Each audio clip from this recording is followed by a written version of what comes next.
Hello friends, जय जगन्नाथ। आ देख मुझे आज गोटे यहाँ रेसिपी बनाबी कना कि सुखा चिंगुड़ी अच्छे आ मुलार बेसर बनाबी।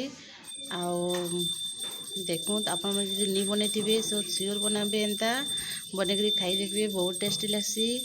आज का आम चैनल जे जोड़ी रही बहुत बहुत थैंक यू। मोर चैनल के प्लीज सब्सक्राइब करबो आ सब्सक्राइब करबे बिल्कुल नहीं भूलबो।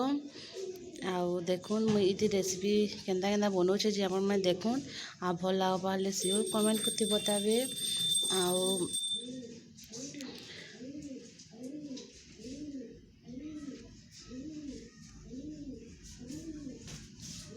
भल लगे सियोर कमेंट रे बताबे।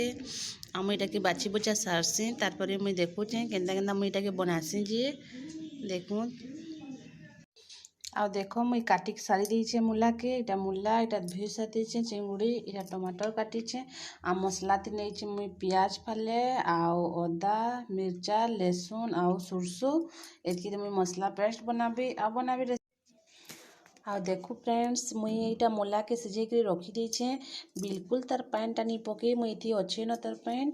यहाँ मसला भी आम रेडी हो जाइए। वीडियो के फुल वाच करके देखूँ कंटिन्यू करी हेले जानी पारबे हम रेसिपीटा केंता केंता बनाउछन जे। चलो फ्रेंड्स बनामा हम रेसिपीटा।